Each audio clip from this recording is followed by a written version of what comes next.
Je suis Grégory Pouy et vous écoutez Vlan, un podcast pour vous aider à être plus serein en comprenant, avec nuance, le monde chaotique dans lequel nous évoluons. On vit dans une période chaotique, d'autant plus avec l'élection de Trump. On voit bien à quel point on se sent complètement impuissant devant toutes les transformations qui sont en cours. On se sent complètement dépassé, d'autant plus que le monde va de plus en plus vite. Et c'est précisément de ça dont je parle avec mon invité, Mathieu Dardaillon. Mathieu Dardaillon, c'est le fondateur de Ticket for Change, qui est une association qui a permis l'accélération de plein de projets à résonance responsable, dont Yuka, que vous connaissez sans doute. Et après avoir dirigé Ticket for Change, l'a co-créé et dirigé, il a pris une pause et il a sorti ce livre qui s'appelle Anti-Chaos. Et c'est vraiment drôle parce que Anti-Chaos, c'est exactement ce que j'essaye de faire avec Vlan. Donc avec Mathieu, on a une conversation très ouverte sur nos contradictions, la manière dont on voit le monde, la manière dont on voit comment ça va évoluer, ce qu'on peut faire. Et on donne des méthodes, enfin il donne d'ailleurs des méthodes concrètes sur comment réagir, comment agir à son niveau, comment ne pas se laisser dépasser dans ce chaos, comment vivre dans cette transition de civilisation. Un épisode que je trouve hyper en résonance, évidemment, avec tout ce que je peux dire par ailleurs. Et fait très nouveau, ce podcast, il est filmé. Donc, vous pouvez le retrouver sur Spotify, vous pouvez le retrouver sur YouTube. Et je serais ravi d'avoir vos commentaires sur la vidéo, si vous le souhaitez. En tout cas, je vous laisse l'écouter ou le regarder. Allez, Vlan, c'est parti.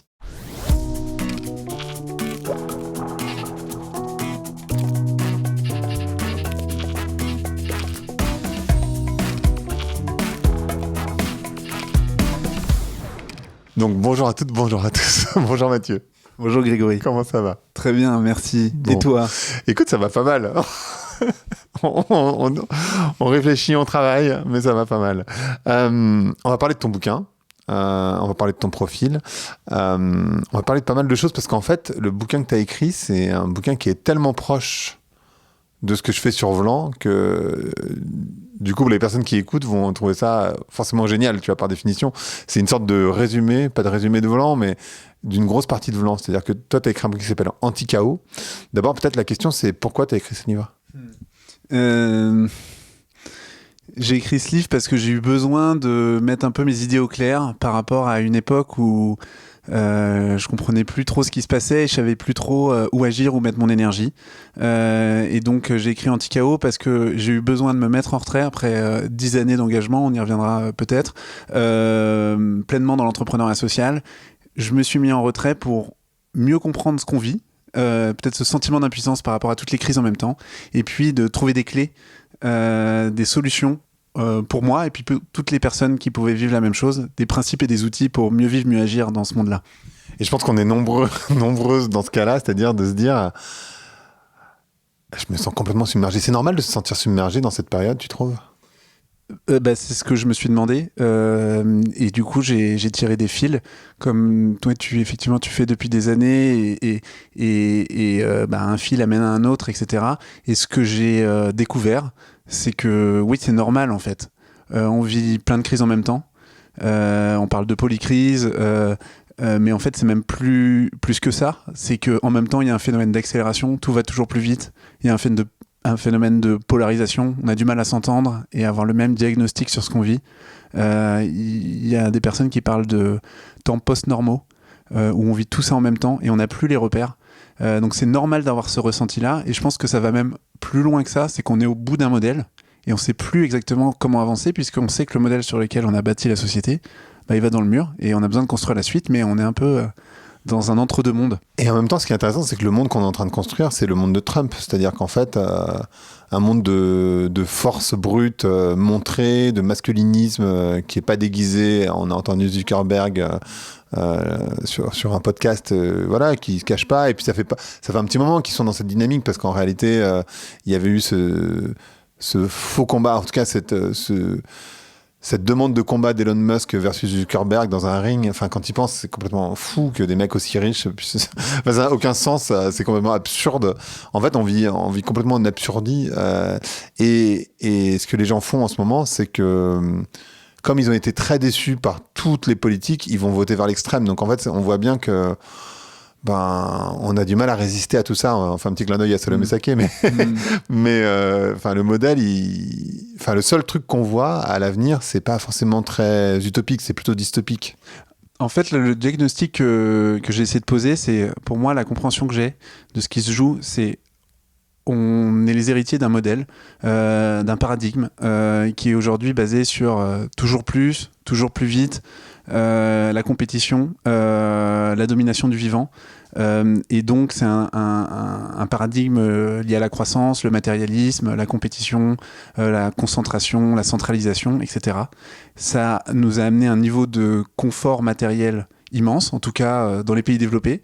Et en même temps, on dépasse les limites planétaires, 6 limites planétaires sur 9. On a des inégalités sociales insoutenables, avec une colère sociale qui s'exprime à plein d'endroits. Et il y a un sentiment de mal-être. Même si on a ce niveau de confort, en fait, dans plein de pays, le niveau de bonheur stagne, voire décroît. Et donc, il y a des problèmes de santé mentale liés à ça. Et donc, on voit bien qu'on est au bout de ce système. Donc, ça, c'est le modèle actuel. Et pour moi, ce modèle ne marche plus. Il nous envoie dans le mur. On sait qu'on ne peut plus s'appuyer sur lui. Il faut inventer autre chose. Et ce que tu décris, pour moi, ce sont des résistances de ce système-là. Ça veut dire que comme il y a une sorte de nostalgie de « bah si, ça a quand même marché », en fait, il faut réappuyer sur ce modèle-là. C'est ça qu'on vit aujourd'hui, une résistance, alors que, évidemment, il faut inventer autre chose. Comment c'est possible qu'on se retrouve à... Plus ou moins, c'est ce que tu écris dans le livre, c'est pas exactement vrai, mais c'est quand même ça, à être 8 milliards à se sentir dépassé et à se dire moi je peux rien faire à mon niveau. Parce que là, on parle de défis qui sont tellement grands, tellement systémiques, c'est un nom un peu barbare, mais voilà, tout est lié à tout. Y a un concept qui s'appelle les wicked problems, des problèmes pernicieux. C'est pas des problèmes simples où il y a un problème, on peut amener, il y a une cause et on agit sur. C'est un problème simple. Si on agit sur quelque chose, alors on va le résoudre. C'est pas ça, c'est des problèmes super complexes qui sont imbriqués les uns dans les autres, où il faut différentes perspectives pour les adresser, où c'est très émotionnel, où si chacun a un avis sur la question, ça nous touche directement. En plus, ils sont tous liés les uns aux autres. Si on touche au sujet du climat, il y a des conséquences sociales, il y a savoir des conséquences économiques, ça touche à la géopolitique. Tout est lié, tout est imbriqué. Et donc, quand on vit tout ça, on voit tout ça, on se dit, bon, et moi, dans tout ça, quoi, waouh, je me sens si petit, qu'est-ce que je peux faire? Moi, dans ma vie, j'ai envie de faire des trucs, mais c'est trop gros, quoi. Et puis, à quoi bon? Parce qu'en fait, quand tu te dis, on te dit, non, mais il faut que tu traites tes déchets, etc. Et puis, de l'autre côté, il y a, j'en sais rien, Israël ou la Russie qui envoie des bombes à Tir-Larigot, et tu te dis, bon, est-ce que vraiment mon empreinte carbone, elle a un impact ou pas? Enfin, tu vois, il y a vraiment ce truc de se dire, est-ce que moi, mon empreinte carbone, elle a un impact? Alors qu'en fait, il y a tellement de choses qui se passent par ailleurs, des bombes, mais ça peut être d'autres choses. Je veux dire, je crois que Bernard Arnault, il crame ses 8 tonnes de carbone en quelques heures. Enfin, c'est fou, en fait. Et donc j'ai ressenti, en fait, un sentiment d'impuissance et un à quoi bon que j'avais pas senti les années d'avant. Que j'avais pu percevoir chez moi, tu vois, à un moment, mais que j'ai vu chez plein de gens, très très différents en fait. Ça m'a frappé quand j'ai pris une période de recul pendant 1 an. Et du coup, je me suis dit, c'est pas possible qu'on en arrête là. Donc, je me suis mis en quête d'essayer de trouver des clés de réponse. Mais en fait, je prends le problème le plus grand, l'enjeu des enjeux, c'est de retrouver notre pouvoir d'agir. Parce que si on reste au stade de l'impuissance, c'est sûr qu'on va dans le mur. Voilà. Il faut arriver à se ressaisir individuellement et collectivement pour être à la hauteur de ces enjeux. Et c'est le défi auquel on fait face aujourd'hui. Pour toi, donc on est en train de vivre un changement de paradigme potentiel. Moi, j'ai l'impression moi, je le dis de manière différente. Tu vas me dire ce que tu en penses, mais je pense qu'on vit un changement de civilisation. Alors, je sais pas si. Oui, je te rejoins. Ouais. Voilà, civilisation, c'est changement de système de valeurs et de croyances. C'est pas tous les gens à l'intérieur de la civilisation qui meurent, je vous rassure. Mais c'est plus, un changement assez profond, un système qui fonctionne plus, tout simplement. Et c'est hyper excitant d'une certaine manière de vivre ça. Mais c'est aussi très flippant, d'autant plus que c'est pas si simple de naviguer dans l'entre-deux-mondes. C'est-à-dire, comment je fais? Parce qu'en fait, d'un côté, tu sais, il y a eu cette expression, la fin du mois versus la fin du monde, mais c'est un peu ça. C'est-à-dire qu'on te dit, faut que tu fasses des efforts, machin, mais bon, faut quand même bouffer à la fin de la journée, et donner à manger à tes enfants, payer ton loyer, et c'est pas si facile, en fait, de trouver ce paradigme. Donc, comment on fait pour vivre dans l'entre-deux-mondes? C'est ça, en tout cas, le sujet que j'ai essayé d'explorer. Donc, il y aurait plein de choses à creuser, mais en tout cas, ce défi-là d'inventer une nouvelle civilisation, un nouveau monde, un nouveau paradigme, alors qu'on peut se sentir un peu perdu, en fait, il y a un paradoxe énorme. C'est vertigineux, c'est passionnant. En même temps, on ne sait pas comment s'y prendre. Donc, j'ai essayé de détricoter des choses autour de ça pour que chacune, on trouve la place sur laquelle on peut apporter quelque chose. Effectivement, je pense qu'on vit à la fois une époque déconcertante où on peut avoir ce sentiment d'impuissance et en même temps, c'est une époque passionnante où on peut inventer la suite. On a besoin d'inventer la suite, en fait. Et on fait partie de ces générations qui vont vivre ce moment-là. Alors, du coup, on va essayer d'être un peu positif, parce qu'en fait, c'est important. Et en fait, moi, ce que je crois, c'est même pas que c'est important, etc. C'est même pas pour le petit truc, mais moi, ce que je crois, c'est que le nouveau modèle, il est déjà en cours de route. En fait, il y a déjà énormément de choses qui sont en train de changer. Enfin, c'est ce que je vois, enfin, c'est ce que je sens, c'est-à-dire le rapport au voyage, le rapport au lien, les gens. J'ai croisé, ça m'a choqué, il faut que j'en fasse un truc d'ailleurs, mais avant-hier, j'ai croisé j'allais dire une gamine, mais oui, enfin, une personne en troisième, donc je sais pas exactement quel âge c'est 14 ans, 14-15, ouais. Je sais pas quel âge ça fait, mais pas vieille. Un garçon de, je sais pas, 18 ans venait d'avoir le bac, mais qui ne se connaissait pas. Et donc, je discutais avec eux, etc. Et en fait, j'ai réalisé que les deux m'ont dit, non, mais nous, les réseaux sociaux, rien à foutre, on ne l'a même pas téléchargé sur notre téléphone. En fait, je me rends compte que je perds du temps, ça me sert à rien, je vois pas pourquoi je vais dépenser ce temps pour rien. La fille qui me disait, non, mais j'ai passé un peu de temps dessus, mais après j'ai réalisé que j'avais besoin de temps pour réviser. Donc du coup j'ai réfléchi, qu'est-ce que j'ai fait les 2 dernières heures, et puis je me suis dit, vraiment ça sert à rien ce truc. Et je me suis dit, ça se trouve, être comme ça, dépendant à son téléphone, c'est un truc de boomer, enfin de boomer, un boomer plus, parce qu'en fait ça peut être aussi les plus larges, mais en fait c'est déjà en train de bouger chez eux. Donc ça c'est un exemple, mais il y a plein de trucs qui sont en train de bouger. Donc pour toi, à quoi ça ressemble ce monde dans lequel on va? Fais-nous rêver un peu. En tout cas, dans lequel on va, on essaie à la fois qu'il faut inventer et à la fois qui existe déjà, comme tu dis, à plein d'endroits. C'est juste qu'il faut que visibiliser, mettre en visibilité et puis amplifier, et puis que ça devienne une nouvelle norme et pas forcément pas la marge. Faut inventer un nouveau paradigme, une nouvelle civilisation basée sur un équilibre entre l'économique, le social, l'environnemental. On pourrait piloter toutes nos décisions avec ça comme boussole, en fait. Au lieu de toujours valoriser l'économique et puis de voir les conséquences derrière, il faut des nouvelles boussoles de décision et il faut les inventer dans les entreprises, au niveau de l'État, dans nos vies personnelles aussi. Voilà, pour cet équilibre-là.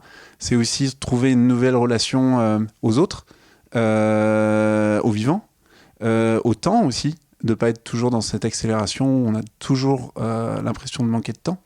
Un autre rapport aux écrans, au digital, qui sont des formidables outils et en même temps qui nous aspirent parfois nos esprits, nos âmes, tu vois. Donc continuer à les utiliser à bon escient, mais trouver un juste usage. Voilà, on peut continuer, mais il y a un changement de pratique qu'il faut faire à tous les niveaux, en fait. Mais du coup, on en revient, tu vois, au bouquin que j'ai écrit, pour le coup, désolé, mais où, en fait, ça veut dire que tu vas sacrifier quelque chose. Par définition, si tu changes de paradigme, ça veut dire que si tu trouves un nouvel équilibre, ou une nouvelle harmonie, moi je préfère dire harmonie, ça veut dire que par définition, tu vas devoir lâcher un petit peu sur quelque chose. Et donc, en l'occurrence, c'est l'économie, parce que l'économie, là, elle est...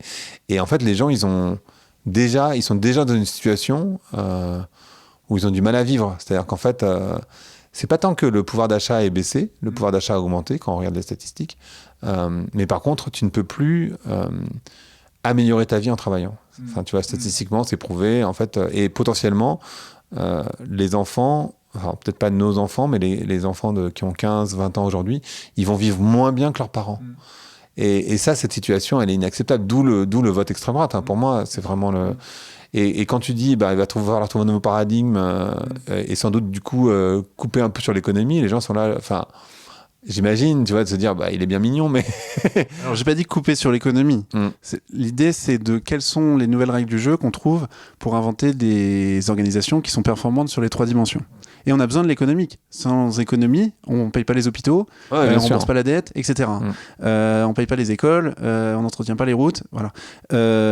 Donc, c'est pas réduire l'économie, c'est remettre qu'est-ce qui est le plus important. Qu'est-ce qui fait qu'on a une bonne vie à titre perso ou au niveau collectif, on a une bonne vie, je crois. En tout cas, faudrait qu'on se pose la question, en fait. Quand est-ce qu'on se pose cette question, je trouve Jamais. Non. Est-ce qu'il y a une question plus importante ? Je sais pas. Je sais pas, tu sais que c'était le sujet de ma newsletter, ma dernière newsletter.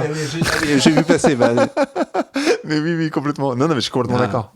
C'est la seule question qui vaille. Aristote posait déjà la question il y a quelques années, mais c'est la question qui compte. Qu'est-ce qui fait qu'on a une bonne vie ? Et après, on devrait construire une société à partir de ça. Mais qu'est-ce qui fait qu'on a une bonne vie ? On a des ressources pour vivre au quotidien. On a du lien social avec des gens qu'on aime. On vit dans un environnement sain. On est en bonne santé. Et si on focalise que sur l'économique, alors certes, on regarde les revenus qui augmentent, le chiffre d'affaires, etc. Mais si on sape le lien social, les écosystèmes naturels, on ne fera pas de profit demain dans une planète morte et dans une société hyper polarisée en quasi-guerre civile. Donc, la question, c'est comment on invente quelque chose où il y a cet équilibre entre ces 3 dimensions. Mais c'est le rôle de qui d'inventer ça ? Parce qu'en fait, encore une fois, je reviens à l'impuissance, mais moi, tout seul, dans mon coin, je suis, j'en sais rien, un salarié dans une boîte XY. Je vois pas à quel moment je peux avoir un impact sur quoi que ce soit à ce niveau-là. Je veux dire, c'est trop gros. Ouais, la perspective qui m'a redonné de l'espoir, au fond, c'est quand j'ai commencé à tirer le fil autour du changement de paradigme. Et j'ai commencé à creuser d'où ça vient ce concept, on en parle toujours, mais qu'est-ce que c'est au fond ? Et donc, je suis allé à la source de Thomas Kuhn, qui est à l'origine du concept, donc qui est un historien des sciences, et qui, en fait, explique comment des changements de paradigme se sont passés dans l'histoire. Et il y a toujours différentes phases. La première phase, c'est qu'on a un premier paradigme, sur lequel on s'appuie. Il appelle ça la science normale. Ensuite, il y a des anomalies. On découvre qu'il y a des trucs qui ne vont pas à 100%. Donc on en est là, on a fait ce constat-là. Et ensuite, il appelle ça, la phase d'après, c'est la recherche extraordinaire. C'est plein de gens essayent plein de choses pour trouver des solutions, pour tester des choses. Et pour moi, on en est exactement là. Là, il y a ça fait des années que des gens essayent dans tous les domaines de trouver des alternatives, de les inventer concrètement sur les territoires, dans leur entreprise, dans tous les secteurs d'activité, dans l'alimentation, dans l'éducation, dans la santé, etc. Il y a profusion aussi de concepts, tu vois, la perma-entreprise, l'économie régénérative, la post-croissance, le donut, la comptabilité en triple capital, tout ça, c'est de la recherche extraordinaire. Ça veut dire qu'il y a des gens qui essayent de trouver des alternatives pour inventer autre chose. Et ça, chacun peut y participer par rapport à là où on est, en fait. Dans le cœur de son métier, dans sa vie, là où on habite, on peut tous, pas sur tous les sujets, sur 1 ou 2 ou 3 sujets sur lesquels on a des appétences, sur lesquels on a une zone d'influence, c'est un autre concept, focaliser sur sa zone d'influence et sa zone de contrôle, on peut tous participer à cette recherche extraordinaire. Ça peut être de manger moins de viande, ça peut être de voyager moins loin, de voyager en vélo. Et je pense que donc ça peut être ça, mais je pense que c'est aller plus loin, c'est participer à inventer les nouvelles normes du futur. Ça veut dire que c'est peut-être inventer les manières qui vont nous donner envie à grande échelle de manger moins de viande. Ou trouver des alternatives. D'un coup, tu me reparles, je me dis waouh, ouais, mais alors comment je fais ? Tu vois, c'est ce que j'essaie de faire avec Vlon d'une certaine manière, mais tout le monde n'a pas un podcast, tout le monde n'a pas le temps de faire ce genre de choses, n'a pas l'envie. Donc tout le monde travaille à un endroit. Ou en tout cas contribue à des endroits et en interaction avec des gens sur lesquels on a une influence. On a un endroit où ça peut être une association, une entreprise. On peut aussi chercher un travail sur lequel on peut réfléchir à où est-ce qu'on a envie de s'engager. Mais on est chacun des contributeurs là où on agit au quotidien. Et à chacun, on va participer directement ou indirectement à des prises de décision. À chaque fois, on peut se demander à quel paradigme je participe. Est-ce que je renforce le paradigme actuel ou est-ce que j'essaye, là j'ai une petite marge de manœuvre pour essayer d'inventer autre chose ? Par ce petit choix que je fais, le choix du partenaire, le choix du fournisseur, le choix de nos clients, le choix des personnes avec qui je travaille au quotidien, où est-ce que j'investis, où est-ce que c'est somme de toutes ces décisions et de où on met notre énergie qui fait que collectivement on va aller inventer quelque chose de nouveau ou alors on va renforcer le paradigme actuel. J'ai pas dit que c'était simple, j'ai dit que c'était ça le défi. Non, c'est hyper intéressant parce que il y a tellement de choses qui ont besoin d'être réinventées. Moi par exemple, suis convaincu que demain, pour plein de raisons que je peux exposer, mais on va revivre en communauté d'une manière ou d'une autre. Et je pense qu'il y a plein de manières de vivre en communauté. Le village en étant une, mais en fait, en ville, tu peux aussi l'envisager, etc., etc. Parce que pour des raisons économiques, écologiques, sociales, ça fait beaucoup plus de sens. En fait, le seul bénéficiaire de la famille, ce qu'on appelle nucléaire, c'est-à-dire papa, maman, les enfants à la maison, donc tout le modèle dans lequel on est tous, plus ou moins hein, quand même, et avec une croyance forte que c'est ça l'alpha et l'oméga de vivre ensemble. En fait, ça ne fonctionne que pour la société de consommation. C'est-à-dire que du coup, on achète tous une voiture, on achète tous un lave-vaisselle, un lave-linge, un home cinéma, enfin je dis n'importe quoi, mais tout plein de trucs dont on a envie d'avoir accès. Enfin, moi, j'ai quand même envie d'avoir accès à toutes ces choses. Mais j'ai pas besoin de les posséder. Potentiellement, moi, si c'était, enfin, ma machine bon, j'ai pas d'enfant, donc je me sers de ma machine à laver une fois par semaine, à peine, tu vois, j'ai pas vraiment besoin d'une machine à laver pour moi, dans l'absolu. Et donc là, c'est un très bon exemple, c'est-à-dire que, alors, peut-être c'est un sujet où tu te dis, il y a une idée à creuser, est-ce que ça va être moi qui vais la prendre ou pas? À la limite, peu importe, et puis on devrait partager plus nos idées. Je vais le faire pour moi, en tout cas, c'est sûr. Voilà. Tu vois, c'est une partie, et puis peut-être tu vas découvrir que ça marche vraiment, donc tu vas inspirer d'autres à le faire. Dans le livre, je parle de... en fait, je parlais avant de recherche extraordinaire et de ce moment peut-être de renaissance qu'on vit et donc où voilà, il y a tellement de terrains de jeu à réinventer en fait. Dans tous les domaines, il faut réinventer des choses. Ouais, et je parle dans le livre de terra incognita. Les terra incognita, c'est les zones non explorées. Et donc, en fait, il y a tellement de zones non explorées. Donc, laquelle on a envie chacun, avec notre entreprise, avec nos projets, dans quel endroit on a envie d'apporter une contribution. On va pas faire avancer tous les sujets, on peut pas. Non. Mais où est-ce qu'on a envie de mettre de l'énergie? Parce qu'on sait que là, c'est un endroit où ça nous attire, ça nous donne de l'énergie, on se dit qu'il y a un truc à réinventer, on a peut-être quelque chose à apporter par nos talents, nos compétences, nos réseaux, etc. Et si chacun contribue avec une terra incognita et qu'on met tout ça en commun, le nouveau paradigme, il devient possible. Est-ce que tu penses pas, enfin pour les personnes, je repars sur le côté négatif, mais... Parce que c'est important parce que je pense qu'il y a beaucoup de gens qui se sentent un peu... qui sont dans une forme, pas négative, mais juste de nihilisme. C'est-à-dire, nihilisme, c'est-à-dire... Vous m'avez fatigué, quoi. Tu vois, c'est quoi? Je vais essayer de faire ma vie comme elle est, de m'en sortir, de faire vivre mes gosses, les gens que j'aime autour de moi, et c'est déjà pas mal comme ça. Ce qui vous reviendrait à dire, tout ça, c'est un peu vain, tu vois, d'une certaine manière. Comment tu fais pour je sais pas pour convaincre, je sais pas si c'est nécessaire de convaincre quelqu'un qui a pas envie de faire quoi que ce soit, mais qu'est-ce que tu dirais à une personne qui te dit ça en disant au fond, déjà, sur cette question, au fond, je cherche à convaincre personne et je pense que toute personne qui cherche à convaincre quelqu'un n'a pas forcément la bonne approche. La seule approche pour, au fond, engager, je crois, c'est de donner envie, de montrer que c'est possible et de donner des clés pour commencer. Je crois qu'à ça. À chaque fois qu'on veut te convaincre, en fait, tu te confrontes à un mur. Voilà. Donc, donner l'envie. Donc, en fait, moi, je pense que participer à l'invention d'un nouveau système, c'est passionnant. Ça donne du sens à la vie. C'est compliqué. C'est à contre-courant. Donc, c'est dur, c'est compliqué, mais ça donne du sens. Ça fait faire des rencontres extraordinaires. On sait pourquoi on se lève le matin. Et au fond, on sait qu'on travaille pour les prochaines générations. Après, ça demande d'inventer, d'être ingénieux pour inventer son modèle au quotidien, un modèle économique, en vivre, avoir un bon équilibre, etc. Mais voilà, je dirais juste, c'est passionnant en fait. Il y a plein de gens qui essaient de faire ça, c'est hyper stimulant, c'est passionnant. Voilà, j'aurais juste envie de dire ça. Et de dire que c'est possible et que c'est passionnant. Et en même temps, la mise en mouvement, elle crée de la joie, d'une certaine manière. Exactement. En fait... mais j'ai tellement vécu ça à plein de moments dans ce que j'ai fait par le passé ou récemment. C'est en fait quand le fait de se mettre en mouvement, tu retrouves ta capacité d'action, ton pouvoir d'agir. Tu as l'impression de pouvoir changer des choses dans le monde et tu le fais vraiment. Et donc ta zone d'impact s'élargit, ça te donne de la confiance. Ça donne du sens à ce que tu fais, ça donne de la joie, ça t'élargit ton cercle de rencontres, enfin ça te rend vivant tout simplement. Hein. Et pour ça, pas besoin de devenir militant. Parce que ce que tu disais, enfin moi ce que je reproche entre guillemets, si je peux dire ça comme ça aux militants, mais en même temps on a dit off en tout cas qu'on devait tous se mettre d'accord les uns les autres parce qu'en fait on a tous des approches différentes et ça sert à rien, on est déjà pas très nombreux, on va pas non plus se tirer dans les pattes.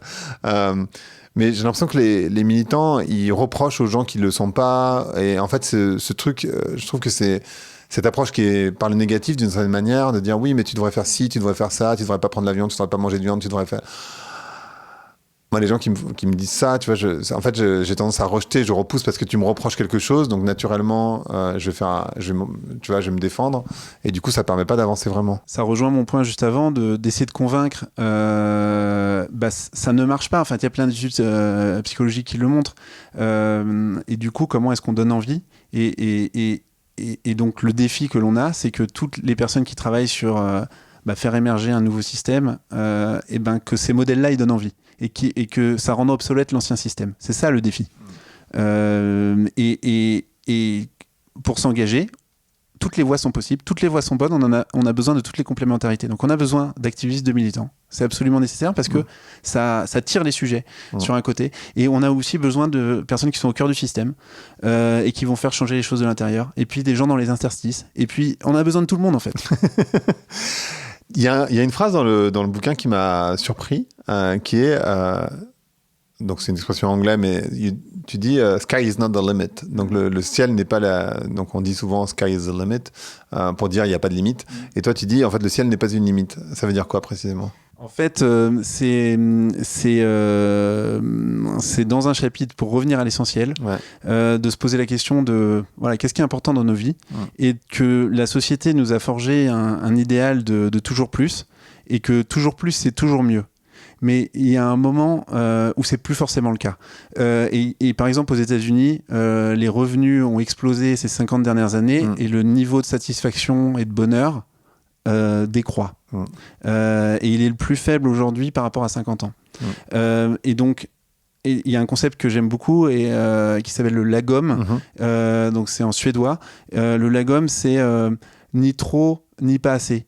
Donc en fait c'est pas toujours plus, c'est de quoi on a vraiment besoin en fait, quel est la bonne quantité, qu'est-ce qu'il faut viser et peut-être il y a des endroits où on est satisfait avec ça et il y a peut-être d'autres dimensions de la vie où on va pouvoir qu'on va renforcer mais on n'a pas besoin de toujours plus là-dessus, donc peut-être que faire j'en sais rien moi 10% de croissance économique l'année prochaine pour une entreprise, c'est déjà bien, il n'y a pas besoin de viser 25. Mais quand tes actionnaires te demandent... Aujourd'hui, on m'a dit... ça marche aussi pour les actionnaires. Voilà, quel est le bon retour qui est juste, en fait. C'est pas possible d'aller chercher 10%, 15% de retour sur investissement si ça met une pression insoutenable et que ça met en péril, en fait, l'entreprise sur le long terme. Aujourd'hui, on va parler d'une boîte qui a 40% d'EBITDA en plus 40%. Donc l'EBITDA, pardon, c'est une notion technique, on s'en moque, peu importe, mais... Et on leur mettait encore la pression. Et les actionnaires étaient là, tu mets, enfin, jusqu'où, enfin, c'est quoi parce que peut-être que l'année prochaine, ils vont faire 45, et puis après, ils vont faire que 35, mais ça suffira pas, il faudra faire 50. Enfin, tu vois, il n'y a pas de limite à ce truc. Donc ça rebondit là-dessus, si on prend du recul, c'est absurde.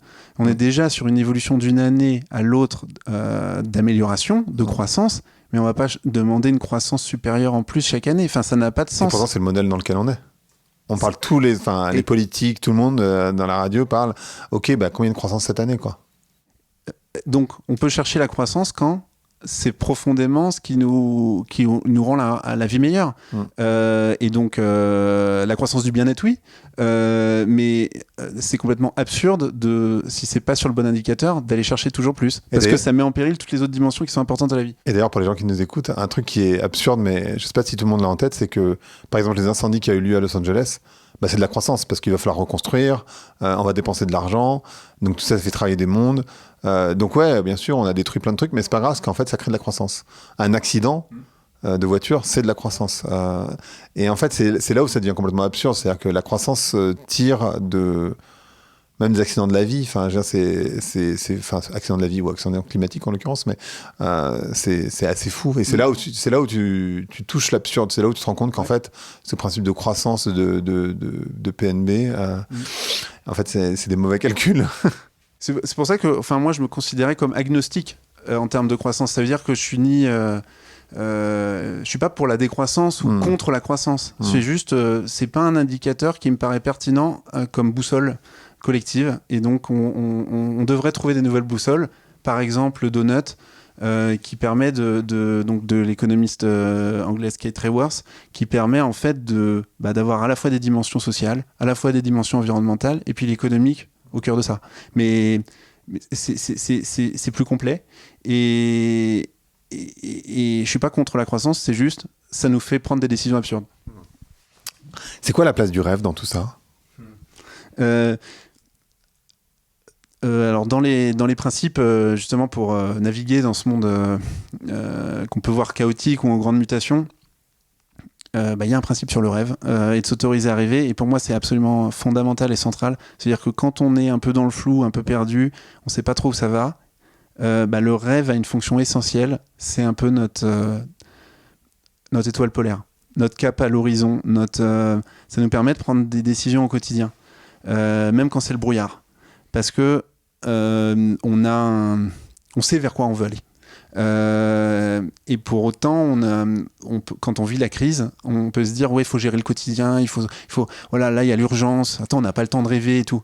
Donc c'est pas dire il va falloir passer la moitié de son année à rêver. C'est juste pour prendre des bonnes décisions, il faut savoir où on veut aller, vers où on veut aller.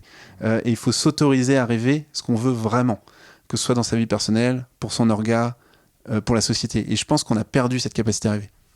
On l'a perdu parce qu'en fait, on ne sait plus où les imaginaires sont assez dystopiques, en réalité. Donc, on nous a noyés d'infos négatives et on s'entretient là-dedans. Et je pense qu'on a besoin cruellement de réinventer un rêve, demander aux gens leurs rêves, en France, c'est quoi le rêve en France, en fait, le rêve collectif ? Franchement, je pense que pas grand monde sait répondre. Ou le rêve de l'Europe, en fait. Au moment où il faut peut-être inventer un contre-modèle à ce qui peut se passer aux États-Unis, en Chine, en Russie, etc. C'est quoi notre rêve, en fait ?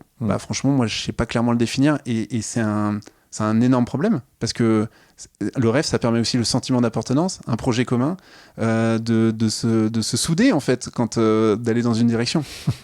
Quid des imperfections ? C'est-à-dire que... ou Enfin, moi, je parle beaucoup de mes contradictions, tu vois, dans mon livre. Et moi, j'ai un rêve et en même temps, tu vois, c'est contradictoire. Je parlais tout à l'heure du logement collectif ou de la communauté d'une manière ou d'une autre. D'une certaine manière, moi, j'ai évolué dans une communauté, dans un imaginaire de maison individuelle ou en tout cas d'appartement individuel, peu importe. Et je dis, oui, mais en fait, quand je regarde... c'est évident qu'il va falloir qu'on vive en communauté et c'est mieux pour moi, je le sais.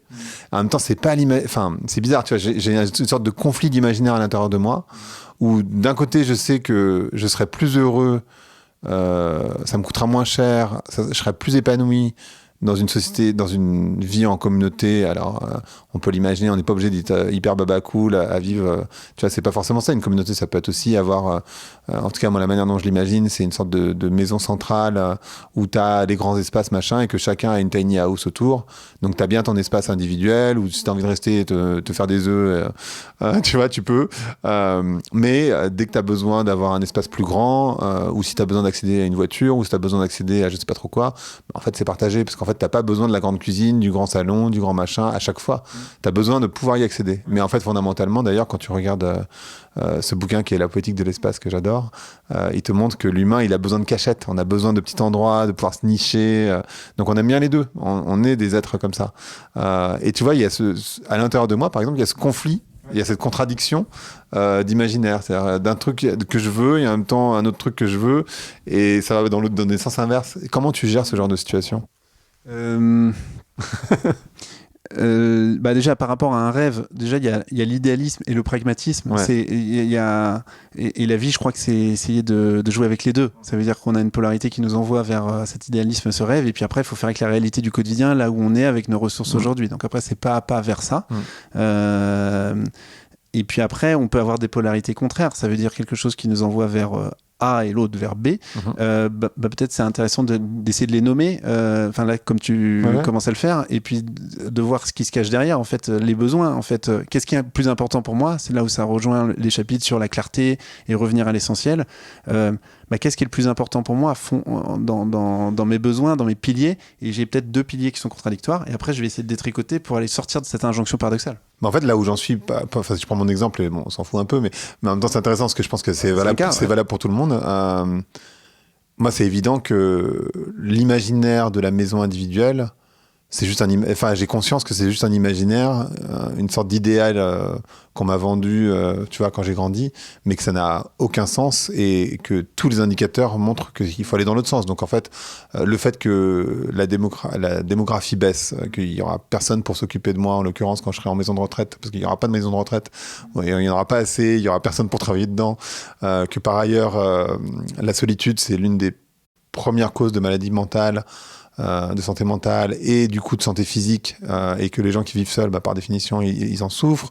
Le fait que écologiquement ça fait pas de sens, qu'économiquement ça fait pas de sens, qu'en fait, moi j'aime bien avoir du monde autour de moi, qu'en fait c'est fondamentalement, et tu disais, je pense que dans l'étude de Harvard, la première source de bonheur, c'est d'avoir des liens profonds. Donc en fait, ça crée des problèmes. Attention, hein, de vivre en communauté, c'est pas forcément facile, mais il y a des règles, etc. Mais en tout cas, ça me semble assez évident que je vais aller vers là, parce que c'est sûr qu'on va tous y aller, en fait, d'une certaine manière. Donc, ça me semble évident. Mais en même temps, tu vois, ça gratte, ça frictionne, pour le coup, avec l'imaginaire dans lequel j'ai grandi pendant des années, quoi. Ouais, c'est intéressant cet exemple, parce que, en fait, peut-être que ce qui peut t'aider, c'est d'être autorisé par des pionniers, entre guillemets, qui l'ont fait, et qui te montrent que c'est possible, et que c'est désirable, et qui te donnent envie, au fond. Et c'est sûrement de là vient ton envie, au fond. Plus ou moins, mais en fait, je pense que de manière très humble, je vais dire ça comme ça, de manière humble, mais je pense que, tu vois, le fait de le dire là dans le podcast, mais le fait de le faire, parce que je pense que je vais le faire, ça je ferai partie des gens qui vont inspirer d'autres, tu vois, d'une certaine manière. Mais j'ai pas été visiter, justement, je suis en train de m'intéresser à ce sujet, et je suis en train de regarder autour de moi des communautés qui pourraient m'inspirer, parce que les seules que j'ai vues pour l'instant, c'est des communautés très baba cool qui m'inspirent pas du tout, tu vois. J'ai pas du tout envie de vivre entre trois bouts de plastique, donc ça m'inspire pas, tu vois. Mais par contre, en tout cas, c'est intéressant parce que aujourd'hui, tu dis mon imaginaire est entouré d'un modèle auquel je crois plus forcément, mais du coup, ce qui est important, je pense, pour changer de comportement, c'est de changer et de faire des choix courageux, d'aller dans cette direction, c'est de changer de groupe de référence. Et donc, si tu étais en interaction avec, pour le coup, des communautés qui peuvent t'inspirer, elles te donneront des clés, elles te diront, je veux ressembler à eux, aller dans leur sens, et après, c'est sûr que tu inspireras plein d'autres à le faire. Exactement. Mais on a besoin, c'est pour ça que si chacun creuse un domaine, le fait vraiment, le met à disposition des autres en le partageant, c'est comme ça qu'on va permettre aux autres, ça va faire boule de neige. On a l'impression que c'est tout petit, mais si y a une communauté qui t'inspire, toi tu le fais, tu as une audience, tu vas inspirer plein de gens, mais la personne qui était juste avant, elle va avoir un impact des multiplicateurs énorme, parce qu'elle a eu le courage de le faire il y a 5 ans, toi tu vas avoir le courage de le faire, et peut-être ce sera une norme dans 20 ans. Exactement. Et il n'y a que comme ça va pas être une norme du jour au lendemain, en 2040, paf, tout le monde va le faire. Il va falloir qu'il y ait des gens, l'un après l'autre. C'est progressif. Désolé pour la petite séance de... En tout cas, on attend l'année prochaine. On fait une petite séance d'introspection. Tes décisions, on suivra ça. Ah non, mais bon, pour l'instant, j'ai pas les revenus nécessaires, mais j'y travaille. Tu dis que il faut agir comme un entrepreneur. Ça veut dire quoi d'agir comme un entrepreneur, et où est-ce qu'on trouve la force de faire ça, et est-ce que tout le monde peut être, entre guillemets, un entrepreneur sans vraiment l'être, hein. En tout cas, je dis que on vit une époque incertaine, complexe, et qu'il y a probablement dans la posture des entrepreneurs quelque chose d'intéressant pour nos propres vies. Et il y a des chercheurs qui ont regardé comment pensent et agissent en fait les entrepreneurs qui sont à l'aise dans les situations d'incertitude, et ça a donné lieu à l'effectuation. Donc c'est la manière dont les entrepreneurs pensent et agissent. Et donc il y a 5 principes, notamment de créer le monde qu'ils veulent créer, même si tout le monde leur dit que c'est impossible, de partir de ce qu'ils ont déjà, de s'appuyer sur des forces, de tirer parti de l'incertitude. Donc voilà, il y a différents principes, et donc je dis, tout le monde n'a pas vocation à être entrepreneur, je n'encourage pas tout le monde à être entrepreneur, mais il y a quelque chose dans la posture qui nous rend acteurs et qui nous permet de, dans l'incertitude, retrouver du pouvoir d'agir et prendre des décisions. Et ce qui est très intéressant, juste si je zoome à un endroit dans l'effectuation, c'est que concrètement à ce qu'on pense, être entrepreneur, c'est pas aller chercher toujours, par rapport à un idéal, de dire il faudrait faire ça, c'est plutôt partir de ce qu'on a déjà pour construire étape par étape, s'appuyer sur ce qu'on a déjà en termes de talent, de connaissances, de compétences, de réseau. Et en fait, on peut déjà tous faire plein de choses. Si on voit les choses de cette manière-là, c'est inverser cette manière de voir les choses, partir de ce qu'on a déjà. Ok, je comprends. Dans cette partie du bouquin, tu parles du modèle ABZ. Tu peux expliquer ce que c'est que le modèle ABZ? Ouais, c'est un modèle que j'ai découvert comme ça sur Internet et qui, moi, m'a simplifié ma vie, en fait, tout simplement, depuis que j'utilise, mais vraiment quotidiennement. Là, c'est un très bon teasing. Hein. Et je vous en dirai pas plus. Ça a changé ma vie, mais il faudra acheter le bouquin. Non, mais tout simplement, en fait, c'est 3 lettres. Z, c'est ta vision. Ouais. C'est ton rêve, c'est ce que tu veux faire. À 10 ans, admettons. A, c'est où t'en es aujourd'hui. Et B, c'est la prochaine étape. Le prochain petit pas que tu peux faire. Très concret. Demain, aujourd'hui, 10 minutes. Ou voilà, très concrètement. Et puis terre toutes les autres lettres. Toutes les autres possibilités. Là, le C, le E, le F, le J et tout. Ils viendront. Fais ton B. Mets-toi en mouvement, par exemple, par rapport à ce rêve de communauté. Ouais, c'est ce que j'étais en train de Ce serait quoi tomber, tu vois? Le B, c'est de regarder un documentaire ou d'aller visiter des communautés, par exemple, pour voir. On m'a parlé d'un documentaire sur les communautés, il faut que je le regarde. Donc c'est ton B ou pas? Et c'est mon B, je pense, tu vois. Parce qu'en fait, pourrais le faire quand? La semaine prochaine. Pas cette semaine, mais la semaine prochaine. Parce que là, moi, je suis à Paris, j'ai moins de temps. Mais ouais, j'ai envie de regarder le documentaire, de regarder. Et je pense que c'est un B assez facile. Tu vois, regarder un documentaire, c'est simple. Il faut que ce B, il soit facile, rapide. La semaine prochaine, tu m'aurais dit, c'est dans 3 mois, j'aurais dit, attention, ça sent pas bon ton affaire, et que ça te donne de l'énergie. Ouais. Et après, tu iras voir les communautés après, ce sera le C. Oui, après, il faut trouver les gens que tu mets dans ta communauté, comment tu les choisis, c'est quoi les règles. Mais ça, en fait, tu peux le définir ensuite en lisant des bouquins sur les sujets pour voir comment ça marche une communauté, qu'est-ce qu'il faut faire, qu'est-ce qu'il faut pas faire, etc. Enfin, si je prends cet exemple-là. Quand tu seras en mouvement, ça viendra. Voilà. Exactement. Et après, tu peux même le documenter. Tu vois, tu peux le documenter sur Instagram, sur LinkedIn ou je ne sais où, et donner envie aux autres de le faire. Bien sûr, absolument. Et voilà. Et donc, donc ce modèle, en fait, il permet de se dire, ok, par rapport à là où je vais aller, quel est le truc que je peux faire? Et ça, voilà, encore une fois, c'est pour avoir du pouvoir d'agir par rapport à un grand rêve, par où je commence. Voilà, moi, ça m'a simplifié. À chaque fois que j'ai des choix dans trop de possibilités ou du quotidien, est-ce qu'il faut que je commence par là, j'essaie de mettre mon énergie sur juste le B. Donc le B. Ok. Et le B, c'est un point simple, facile, activable. Ok. Tu peux nous parler de la règle des 2 jours? La règle des 2 jours, c'est difficile de changer des comportements, des habitudes. Je sais pas moi, passer moins de temps sur les écrans, ou alors devenir végétarien, ou alors, etc. Et c'est très dur de changer nos habitudes qui ont été acquises, etc. Et donc la règle des 2 jours, c'est l'idée de dire, pour prendre une habitude, il faut la répéter un certain nombre de fois. Et c'est difficile, et il faut pas s'obliger à réussir à chaque fois. En tout cas, s'autoriser on a le droit de rater un jour, mais la règle des 2 jours, c'est qu'on n'a pas le droit de rater 2 fois de suite, sinon on va perdre le fil. Donc, le sport, par exemple. Par exemple, si je veux faire du sport tous les jours, admettons, 10 minutes, c'est beaucoup. Et c'est peut-être beaucoup, mais en tout cas, avec la régularité qui est la tienne, ou courir 1 heure toutes les semaines, tu peux pas rater 2 fois de suite. La règle que sur le sport, je prends cet exemple-là parce qu'il est facile et qu'il concerne tout le monde. Ce que je me dis, c'est que, par exemple, admettons, j'ai passé une mauvaise nuit, j'ai pas d'énergie, j'ai pas envie. Moi, je nage beaucoup, donc j'ai pas envie d'aller nager. Et je me dis, tu sais quoi, t'y vas quand même. Et même si tu nages 10 minutes, c'est pas grave.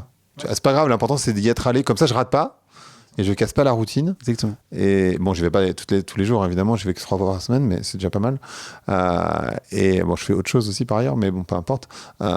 Et même si je vais pas longtemps, je me dis, tu vois, ou aller dans une salle de muscu, bon, c'est chiant à crever. Enfin, moi, je trouve. Tu te dis, bon, j'ai pas envie d'y aller. En plus, j'ai pas le temps, j'ai la flemme, il pleut. Je dis, tu sais quoi, t'y vas. 10 minutes, un quart d'heure, une demi-heure, tu vois, c'est possible.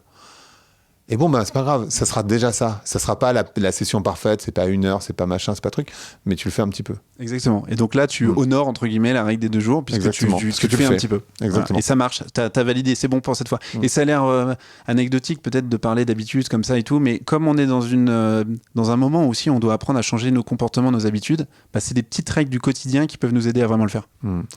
Je saute des pas dans le bouquin, mais il y a un exemple que tu prends que j'ai trouvé hyper intéressant et je sais pas comment faire le lien, donc je le fais pas, sur l'expérience des $5 à Stanford, que j'aimerais bien t'expliquer, si tu t'en souviens suffisamment, parce que je trouve ça hyper intéressant, parce que la solution avec laquelle ils sont venus, en l'occurrence, moi j'y aurais jamais pensé. Alors, il faut que je m'en souvienne bien, mais en gros, c'est un cours. Dans un cours, on donnait 5 $ à des étudiants qui devaient en fait revenir, je sais plus, quelques heures après, 2 heures après, avec le plus de dollars. Et donc, en fait, les premiers, ils ont essayé de le troquer. 5 $ contre, j'en sais rien, un ballon de foot américain qu'ils ont ensuite échangé contre un vélo, etc. Ils sont revenus avec ça. Et ensuite, il y en a d'autres, ils ont fait... voilà, ils ont raisonné avec directement les 5 $. Et il y a un autre groupe, celui qui a gagné. Il a en fait utilisé le temps de présentation devant la classe en fait pour dire ce qu'ils avaient à la fin des 2 heures pour faire venir des entreprises qui cherchaient à recruter des étudiants de Stanford. Et donc ils ont vendu ce créneau de 5-10 minutes, quelques milliers de dollars. Et donc ils avaient fait un effet de levier énorme juste parce que donc ça illustre quoi? Ça illustre l'intérêt, enfin l'importance des effets de levier et de penser différemment. Quand on pense de manière linéaire, ils ont essayé de faire du troc parce que c'était évident, mais essayer de faire un pas de côté, à quoi on n'a pas pensé encore comme stratégie par rapport à nos défis, et ils ont trouvé un effet de levier énorme, c'était le temps, en fait, le temps des étudiants de Stanford pour recruter pour une entreprise, ça valait une fortune, et ils ont vendu ça. Donc, et alors là, c'est juste sur un sujet monétaire, mais évidemment, comment on s'en inspire sur des sujets de transition? D'ailleurs, c'est quoi le rapport à l'argent? Parce qu'en fait, dans les gens qui cherchent à avoir de l'impact, souvent, l'argent est un sujet, sans être un sujet, mais en fait, ça en devient un. Toi, qu'est-ce que tu penses Et on a tous une relation un peu dysfonctionnelle à l'argent, tu vois, souvent qui est non dite parce qu'en plus c'est tabou. Mais comme tu en parles dans le bouquin, je me permets. C'est quoi, toi, ton rapport à l'argent, et qu'est-ce que tu penses être un rapport, entre guillemets, sain à l'argent? J'ai fait un séminaire l'année dernière avec Peter Koenig que j'ai reçu sur le podcast. Voilà, génial. Qui travaille autour du concept de source et du rapport à l'argent. Cette question, elle est super intéressante et importante. Moi, je pense que j'ai évolué au fur et à mesure de mon parcours entrepreneurial. Et aujourd'hui, je considère que, et c'est un peu ce que je partage dans le livre, que l'argent est une énergie et que en fait, il faut alors, ce que je pensais aussi avant, mais je suis beaucoup plus exigeant là-dessus. Je pense que c'est une condition sine qua non pour avoir l'impact à grande échelle que l'on peut, on doit et on a besoin d'avoir. Et donc, que l'on a besoin. C'est pas parce qu'on est engagé qu'on doit avoir moins de moyens et qu'on a besoin de réfléchir les moyens vers l'économie à impact, vers les associations qui font un travail sur le terrain, etc. Il faut donner des moyens aux acteurs de changement. Il faut que les gens soient mieux payés pour qu'ils puissent s'engager dans la durée, pour attirer les meilleurs talents. Et donc, il faut qu'il y ait des ressources. J'ai échangé avec un ami togolais qui me disait on fait la politique de ses moyens. Et ça veut dire qu'en fait, si t'as pas d'argent, mais tu peux pas être ambitieux en fait. Oui, et on va toujours essayer de mettre un pansement sur le système. Et donc, si on veut inventer quelque chose de nouveau, il faut des moyens importants. Donc, il faut flécher, il faut générer de l'argent dans nos activités pour montrer que c'est aussi désirable. Et ça rejoint ton point de tout à l'heure. Pour inventer un nouveau système, l'économique, c'est essentiel. Le social, l'environnemental, mais c'est 3 piliers. Il faut l'économique, c'est indispensable. Après, c'est un moyen au service d'une fin, mais c'est un pilier essentiel. Ok. Pour faire tout ça, il faut bien s'entourer en général. Et tu parles de... Toujours, je crois. Dans l'absolu, dans la vie, il faut plutôt bien s'entourer. Comment on fait pour bien s'entourer ? Donc c'est un autre principe de comment jouer collectif et par rapport à ces défis aussi, qu'est-ce qui redonne du pouvoir d'agir? C'est le fait d'être en collectif et en complémentarité de talents. Un des outils que je partage, c'est j'ai essayé de relire mes expériences entrepreneuriales. Oui, parce qu'il y a ça aussi, quand tu es entrepreneur, trouver un partenaire. Moi, j'en connais beaucoup, des entrepreneurs chez qui ça se passe mal, en l'occurrence. Donc, en fait, pour moi, c'est 95% ou peut-être 99% du succès d'un projet, ça va être l'alchimie en général entre les personnes. Qui va faire le qui? À la limite, start with why, commencer par le pourquoi, mais le plus important, c'est sûrement le who, quoi, le qui. Et je partage en tout cas comment je pense la chose, et ce qui m'a aidé à trouver des cofondateurs, constituer des équipes hyper talentueuses et engagées sur différents projets, notamment Ticket for Change, c'est le croisement de 3 choses. C'est est-ce qu'on a une vision commune? Est-ce que ensemble on veut aller dans la même direction, au même endroit et le faire de la même manière? Et donc, est-ce qu'on a des valeurs partagées et on veut la même chose au fond? 2, Est-ce qu'on a un fit humain? Est-ce que, en fait, ça me donne de l'énergie de passer du temps avec toi et que quand il y aura des difficultés, on sera content de se retrouver pour se retrousser les manches ensemble. Et 3, est-ce qu'on est en complémentarité de talent, de compétences? Est-ce que tu vas faire des choses que je sais pas du tout faire et où je suis trop content que tu vas t'en occuper et inversement, je vais pouvoir apporter des choses et on va être un puzzle en fait où on aura chacun des pièces uniques et des couleurs singulières et ensemble on va faire des trucs de dingue que moi je peux faire tout seul, que toi tu peux pas faire tout seul. Et là, si on a l'alchimie des trois, la vision, le fit humain, et passer du temps ensemble et ça nous donne de l'énergie et une complémentarité de talent, moi je pense que c'est ça qu'il faut chercher. Et du coup, ça demande de bien se connaître quand même. Ouais, bah, clairement, ça demande du temps d'apprendre à se connaître, je pense de commencer à travailler ensemble pour voir au-delà, voilà, sur le papier, entre guillemets, en testant. Je pense que c'est comme ça qu'on trouve des équipes, des cofondateurs, etc., de s'entourer au sens large. Là, c'est sur des projets. Mais ouais. Ok, très clair. Et comment ça, parce que là on parle d'entrepreneuriat, donc c'est pas la vie de tout le monde, c'est la vie de quasiment personne d'ailleurs. Mais je pense que ça marche pour tout projet en général. Si tu travailles, si tu es engagé dans une association ou tu travailles dans une entreprise et tu cherches quelqu'un pour ton équipe, en fait, est-ce que tu considères que la personne, on va aller dans le même sens? Est-ce que tu as envie de passer du temps avec elle? Et puis, est-ce que ça correspond aux talents, aux compétences dont on a besoin pour avancer ensemble? Je pense que ça marche largement. Une des manières de faire ça, je pense, c'est de savoir écouter. Et il y a ces 4 niveaux d'écoute dont tu parles et que c'est marrant parce que je les ai repris moi-même parce que j'adore ces 4 niveaux d'écoute et je trouve ça tellement intéressant et je l'envoie assez régulièrement à des gens qui me disent qu'ils ont un conflit XY avec quelqu'un ou que tu vois avec leur belle-mère souvent ou leur beau-père. Tu peux nous parler de ces 4 niveaux d'écoute? Tu t'en souviens suffisamment? Ouais, c'est un bon test. Les 4 niveaux d'écoute, c'est un des outils de la théorie U, conceptualisé notamment par Otto Scharmer, qui est professeur au MIT, et qui a fondé le Presencing Institute. Et donc, la théorie U, c'est une méthode de transformation individuelle et collective. J'ai eu la chance de faire un séminaire de 2 jours avec lui et pas mal de gens de l'écosystème français du changement il y a 2 ans. Et je connaissais la théorie parce que Ticket for Change est pas mal basé sur cette théorie, mais il y a un truc que j'ai découvert pendant ces 2 jours, c'est les 4 niveaux d'écoute qui pour moi j'ai eu un eureka. Moi aussi, c'est quand génial. j'ai découvert, je trouvais ça fou. C'est fou en fait, ça met des mots sur un ressenti et puis ça nous ouvre des perspectives. En gros, donc il y a 4 niveaux d'écoute qui sont 4 qualités d'écoute. Le premier niveau, c'est donc j'espère pas faire d'erreur, c'est l'écoute automatique. En gros, oui d'accord, je sais déjà à peu près ce que tu vas me dire, ça va, j'ai compris, donc j'écoute pas vraiment.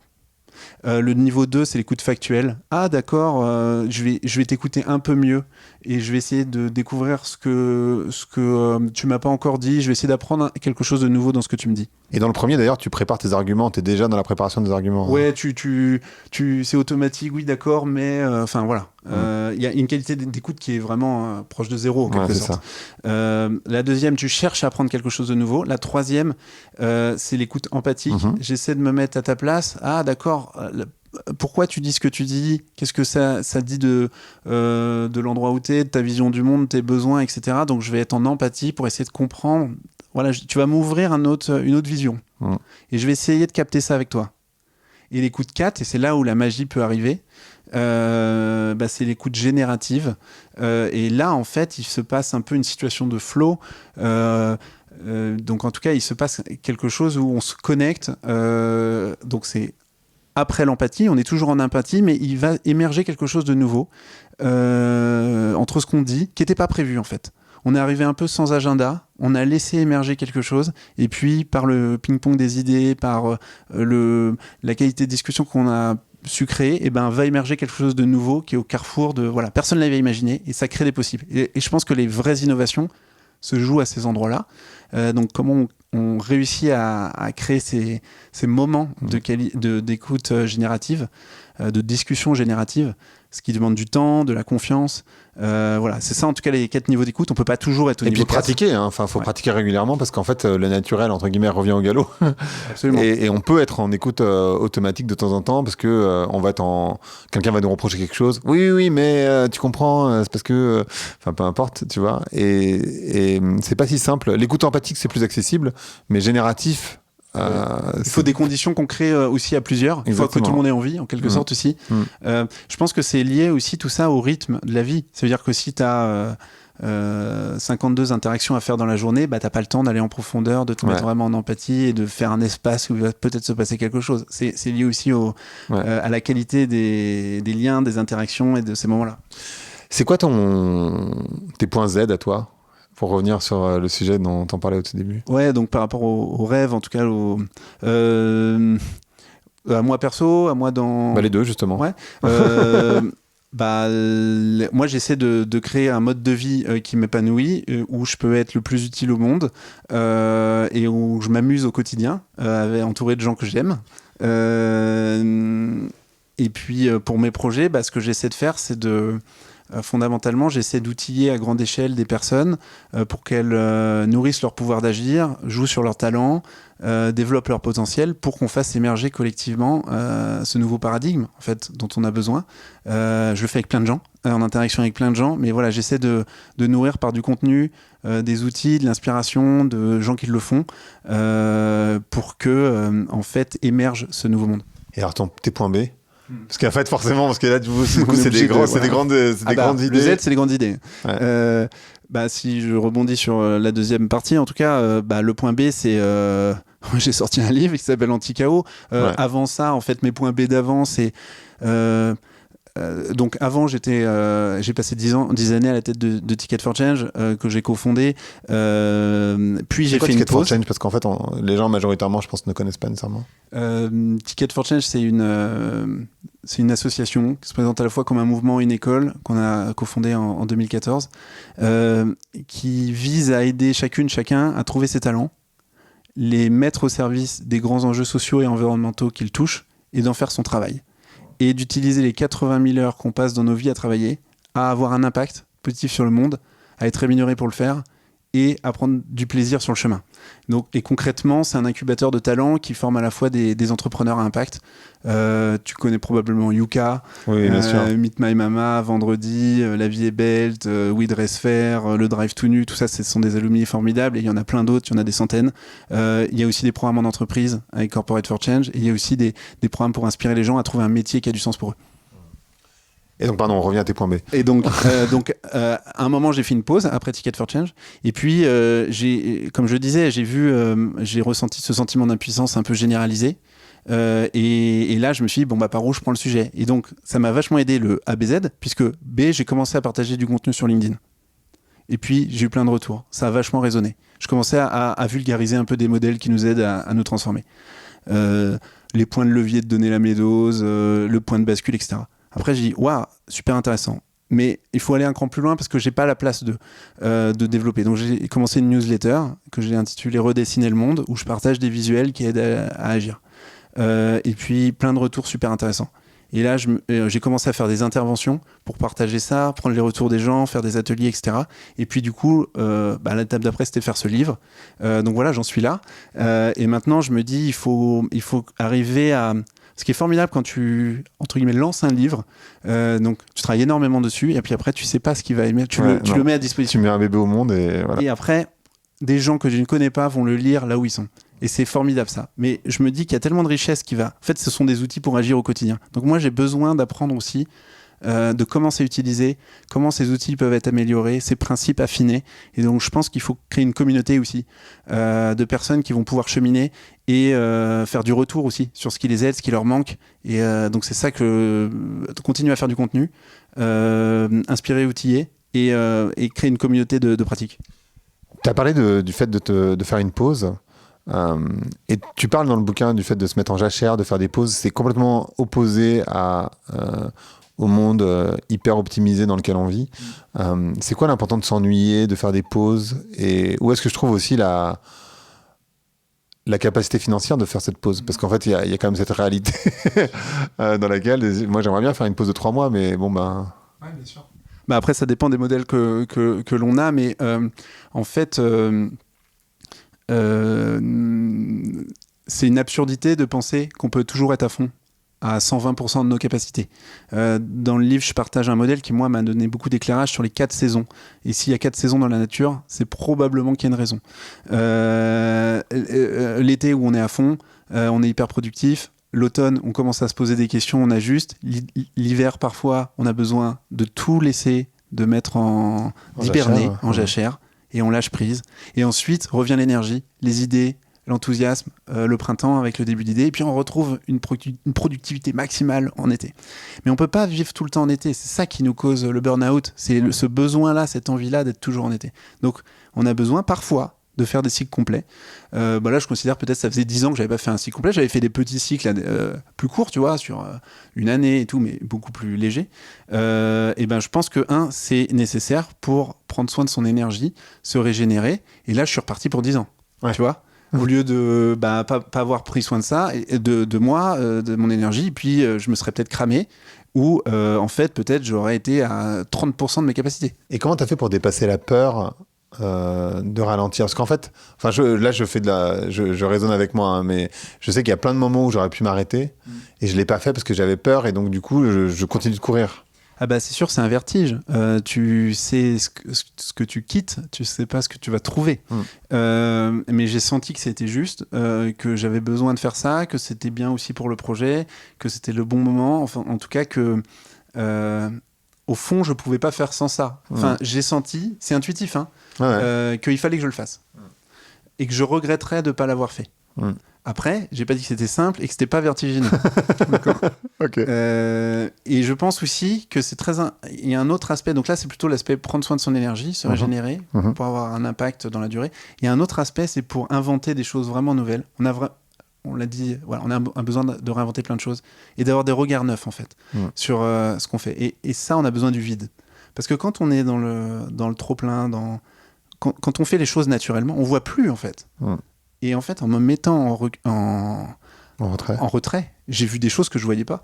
Et en fait, on a besoin d'inventer des choses fondamentalement nouvelles. Et pour ça, il faut du vide. Je veux dire, les grands inventeurs, à chaque fois, Léonard de Vinci, il faisait pas des trucs entre 2 tweets, quoi. Il faisait ça, des profondeurs sur des années de travail. La Joconde, c'est des années de travail. Il y revenait, il peaufinait, etc. Ce que je veux dire par là, c'est que pour inventer des choses radicalement nouvelles, il faut du temps long, à certains endroits, du vide. Et si on est sans cesse dans la course avec des agendas trop remplis, on ne fait qu'accélérer ce qu'on fait déjà. Et d'ailleurs, pour aller dans le sens que tu dis, et plus proche de nous que Léonard de Vinci, il y a Harari, que les gens connaissent en général, parce qu'il a écrit ce bouquin qui s'appelle Une brève histoire de l'humanité, entre autres, et qui fait des breaks de 3 mois par an. Voilà. Mais je sais pas, voilà. Mais, et en fait, mais la question, c'est, enfin, pour les gens qui sont salariés, qui galèrent déjà financièrement, comment tu fais ce break? Enfin, tu vois, financièrement, il y a comme une réalité. Bien sûr. C'est toujours le même truc. C'est un risque que l'on prend, d'une part. Il y a un exemple que je mentionne dans le livre, même pour des indépendants, des entrepreneurs. C'est un designer, Stéphane Seigmeister, qui racontait qu'il avait fait un break d'1 année et il fait ça maintenant tous les 7 ans parce que en fait, il s'est rechargé en énergie, qu'il a trouvé des nouvelles idées et du coup, quand il revient, ça a tellement bien marché ce qu'il fait, tellement créatif que du coup, il a jamais gagné autant d'argent derrière. Et du coup, après, juste c'est dans son modèle. Il travaille 7 ans, et puis après il fait une pause. Donc c'est une autre manière de voir le temps aussi. Encore une fois, je n'ai pas dit que c'était simple, mais c'est à nous de réinventer aussi notre rapport au temps, à nos besoins, de le voir différemment. Mais bien sûr, il y a cette équation-là. Trop bien, merci beaucoup. Le podcast s'appelle Vlan. Donc je voudrais savoir à quoi tu veux ouvrir et où claquer la porte. Ouvrir ou claquer la porte. Et où? Tu peux faire les deux, okay. Tu peux faire un ou l'autre. Je voudrais ouvrir la porte à des nouvelles manières de voir le monde et voilà. Et si on osait vraiment changer de perspective et au quotidien mettre notre énergie sur ce qu'on veut vraiment faire advenir.